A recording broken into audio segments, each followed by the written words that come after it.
We've been eagerly preparing for the arrival of our baby daughter in just 2 weeks. To ensure that I could spend the first year at home with her while nursing, we diligently saved up around $26,000. We also factored in my husband's income from his job, where he earns $3,000 a month at $23 per hour. However, ever since we found out about the pregnancy, his mother has become increasingly intrusive with her boy mom agenda. She's been attempting to impose herself in our lives in ways that I find uncomfortable. For instance, she suggested we buy a house together so she could assist in raising our child. Although my husband entertained the idea, I promptly dismissed it. Furthermore, she frequently drops by uninvited, bringing food solely for him, insisting that he must miss her cooking. Despite my objections, she continues to purchase matching mom and son jewelry despite knowing he doesn't wear jewelry. She dismisses my concerns, claiming it's a special bond that I wouldn't understand. Her behavior has escalated to the point where she treats him as if he were her husband, constantly calling him at all hours and attempting to lure him to her house. She even proposes mom and son outings, expecting him to treat her. When she visits our home, she demands that I cater to her, even specifying how she likes her coffee. This behavior is completely out of character for her, as they barely communicated before my pregnancy. It seems she became possessive upon learning about our impending parenthood, insisting that her baby is no longer a baby. Adding to the absurdity, she's been pressuring my husband for the past 3 months to quit his job in search and rescue and work with her. In summary, her behavior has become increasingly erratic and invasive, and it's causing significant strain on our family dynamic. In pursuit of spending more quality time together, she's opted to work at a medical rehabilitation center. Upon learning of this decision, I expressed my vehement opposition for one clear reason: the offered wage stands at a mere $13 an hour, a significant $10 reduction from his current earnings. Despite my attempts at persuasion, the prospect of him accepting this position threatens to disrupt our financial stability, necessitating my potential return to the workforce. Moreover, her employment terms entail biweekly pay and a 1-year absence of benefits, starkly contrasting his previous job's comprehensive benefits package. Initially, he assured me of his reluctance to work alongside his mother, urging me not to fret over the matter. However, to my dismay, recent revelations unveiled his abrupt departure from his job, facilitated by his mother's intervention, securing him a position at her workplace sans the customary interview process. This revelation was met with less than amicable responses from my end, prompting him to justify his actions by citing his mother's desire to cherish their time together as she ages, despite her current healthy state at the age of 61. After much deliberation, I found myself unable to acquiesce to this arrangement. Hence, I communicated my decision this morning, firmly asserting my refusal to be dictated by a woman who refuses to adhere to her boundaries, or by a man who fails to establish independence from his mother's influence. Should he choose to pursue this path, I am prepared to rely on the majority of our savings, amounting to $23,000 out of $26,000, to sustain myself and the impending arrival of our child independently. Furthermore, I implored him to vacate our shared residence and seek refuge at his mother's abode. Despite his incredulity at the gravity of my decision, asserting the importance of prioritizing his mother's desires, I remain resolute. It's evident that his inability to assert independence is jeopardizing our collective well-being. Am I in the wrong for refusing to capitulate to such a detrimental course of action? I think not. Therefore, my dear, I urge you to proceed with your plan swiftly. Gather the necessary belongings and finances and depart without delay. With a baby on the way, the notion of accepting a 50% reduction in income is simply untenable. Regrettably, your husband's actions paint him as a mama's boy, oblivious to the repercussions of his decisions. Such circumstances are not only disconcerting but downright disturbing. Considering the substantial income loss and the absence of benefits, particularly concerning childbirth expenses in the US, with a minimum cost estimate of $20,000 for hospitalization, in addition to postnatal and infant health care needs, the gravity of the situation cannot be overstated.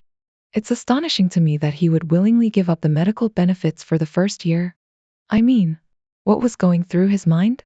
And then to compound matters, he's completely blindsided when his wife drops the bombshell of requesting a divorce, all because he made a colossal life-altering decision that she explicitly advised against, and to which he initially agreed.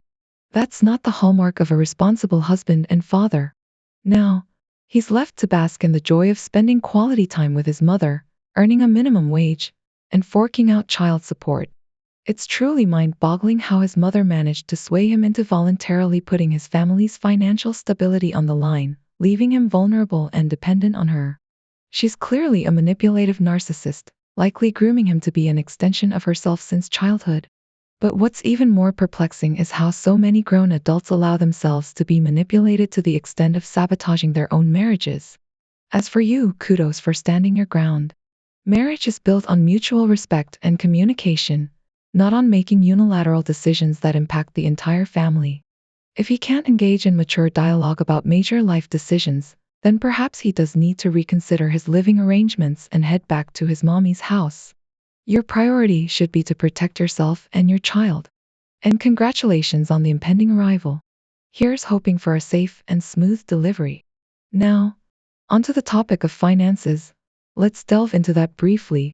To those suggesting that being a single mom would be a walk in the park, it's important to note that in the event of a divorce, my expenses would significantly decrease, possibly by as much as a quarter or more. I've been assisting him in paying off his student loan debt for the past 5 years, and the amount owed keeps ballooning. With the $23,000 I've managed to save, I can sustain my household expenses for a year and a half on my own. However, when factoring in his debts and bills, it barely covers a year. But I'm not daunted by the prospect of single motherhood. Regardless of our relationship status, he'll remain involved. Besides, we had a prenuptial agreement, and I've owned the house long before we even met. I've withdrawn my $23,000 and transferred it to my personal account. It's rightfully mine. I've ensured that everything is legally sound, meticulously documenting what belongs to me versus what's his. Being an accountant, numbers and finances are my forte, and I've got this aspect all squared away. I've urged him to consider therapy several times over the years due to his evident abandonment issues stemming from his childhood experiences. His mother's absence during crucial developmental stages, leaving him alone from as young as 3 years old, has left a lasting impact on him. Despite the seriousness of the situation, he adamantly refuses therapy, deeming it a futile endeavor. Perhaps the prospect of salvaging our marriage might prompt a change of heart. On a separate note, I, a 33-year-old female, have a cousin, also female, aged 32, who has always harbored a competitive streak towards me. Frankly, I've never engaged in this rivalry, as the notion of one-upmanship is alien to me. We even applied to the same university, but she didn't secure admission and ended up elsewhere, which she now claims is superior. Nonetheless, I remained unfazed, simply relieved to avoid further comparisons. Presently, we encounter each other biannually at family gatherings, both gainfully employed and beyond the point of such comparisons. Last year, I welcomed a baby boy into the world, giving him a common name that bears no resemblance to any family members. It's a widely used name, and I harbor no proprietary claim over it. However, last month, my cousin also gave birth to a baby boy. When she and her husband revealed her pregnancy, they were fully aware of my son's name choice. They were expecting a boy but chose not to disclose the name they had selected for him. Initially, I didn't think much of it. Perhaps they wanted to make a big announcement, or maybe they had chosen an unconventional name and were apprehensive about our family's reaction. When I inquired about the name again, she reiterated that they were keeping it a secret, not even divulging it to her parents. I accepted her decision and let the matter rest. However, last month, when she gave birth, I was taken aback to learn that she had named her son the same name as my toddler. Initially, I was shocked and puzzled as to why they had kept the name a secret from me. I don't expect them to seek my permission, as I don't own the rights to the name, but a simple heads up would have been considerate. If I were in their shoes, I would have at least discussed it with a colleague or neighbor, not just a friend or family member. My mom thinks I'm overreacting, asserting that people have the right to name their children whatever they please. While I'm not necessarily upset that they chose the same name, I'm more bothered by the secrecy surrounding it. I can't seem to find a valid reason for keeping it hidden, other than the possibility that they knew it might not be well received and wanted to avoid any confrontation. I'm disappointed in my cousin, and now, whenever someone mentions both of our sons' names, I find myself uncertain about whom they're referring to. I've made a conscious decision not to address her son by his name.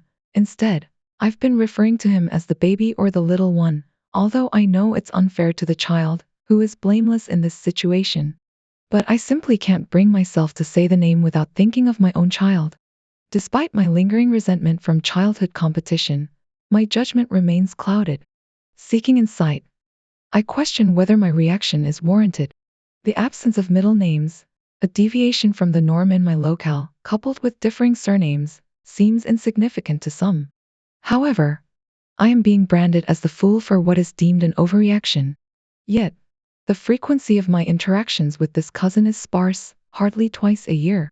It's improbable that her child dominates every conversation I have. Despite my claims of indifference, it's becoming clear that I harbor deeper sentiments. Naming your child a commonplace name and then expressing surprise when someone else does the same seems paradoxical. A name isn't proprietary, it's communal. But have you considered the potential impact of your lingering resentment on your child's psyche as they mature? What if they begin to discern your animosity when addressed by their name? What if they bring home a friend bearing the same name? Will you treat them with similar disdain? No, original poster. You're not at fault for disliking your cousin's choice of names. But what motivates her to maintain such secrecy? It seems she has succeeded in provoking you. Perhaps the remedy lies in embracing the situation. Refer to your child as the firstborn or by a distinct nickname, differentiating them from your cousin's child. You could even feign delight, thanking your cousin for supposedly honoring your son with the same name. Suffuse her with kindness. It's the most effective defense. Encourage others to follow suit, both online and offline. As the saying goes, kill her with kindness. You could subtly hint to her that you're aware she named her baby after yours. If she denies it, you could playfully say, "Okay, it's our little secret. My daughter is currently in the 3rd grade and attends a class that poses several behavioral challenges. Despite this, her teacher has managed to leave a positive impression on me with her apparent strong management skills." However, a few weeks ago, on the Friday before Martin Luther King Day, my daughter's teacher encountered a particularly difficult situation. She attempted to read the class a story about MLK's life at the end of the day, just after school had ended. However, she later posted on the platform used by teachers to communicate with parents, expressing her dismay at the behavior she witnessed. She described it as the worst she had encountered in her decade-long teaching career. The students were disrespectful, rude, disinterested, and off task. She had to send multiple students to the office and even had to halt the story midway through, instructing everyone to put their heads down on their desks with the lights off. Despite this, many students continued to disrupt the class by making noise, giggling, and whispering. She even had to call a staff member from the office to assist. When I spoke to my daughter about the incident, she provided additional details. One boy was sent to the office for making a disrespectful joke about MLK's death, another for performing a strange dance, and yet another for making disruptive noises with his elbow. While my daughter behaved appropriately, her teacher confirmed that most of the other students were disruptive. In response, the teacher announced whole class consequences the following week, with everyone having to spend their recesses against the wall. Upon their return on Tuesday, the 3 boys previously mentioned faced consequences throughout the week. They were assigned extra homework focused on MLK, adding about 15 minutes each night. Additionally, the class Valentine's Day party was canceled, where students typically exchange gifts, decorate Valentine's boxes, enjoy treats, and listen to music.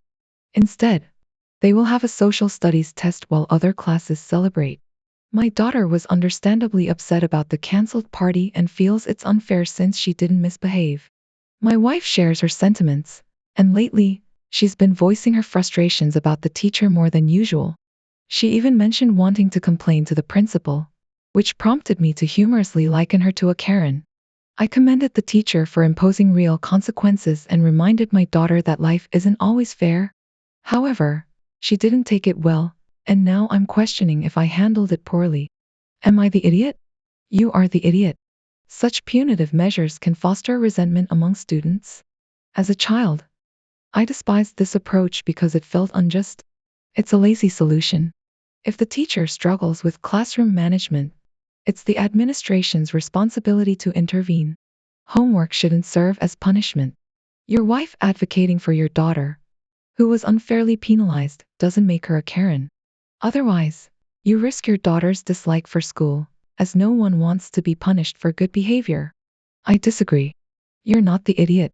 I commend the teacher for enforcing discipline. Instead of focusing on complaints, why not reward your daughter's exemplary behavior with a family outing? A day out for lunch, a trip to the park, or a visit to a local candy store could lift her spirits and reinforce positive behavior. I'm confident that your wife and daughter would gladly embrace a day of fun in this manner. It's a win-win situation for everyone involved. It baffles me why she can't simply send the well-behaved kids to the party and find an alternative arrangement for those who misbehaved, such as a study room or the library. In my state, depriving children of recess is illegal, so I would certainly be irate about that. It's frustrating to see an entire class punished collectively when only a few individuals were responsible, especially when my child had no part in the misbehavior. If the behavior issues persist to such an extent, it raises questions about the teacher's ability to handle them or the lack of support from the administration.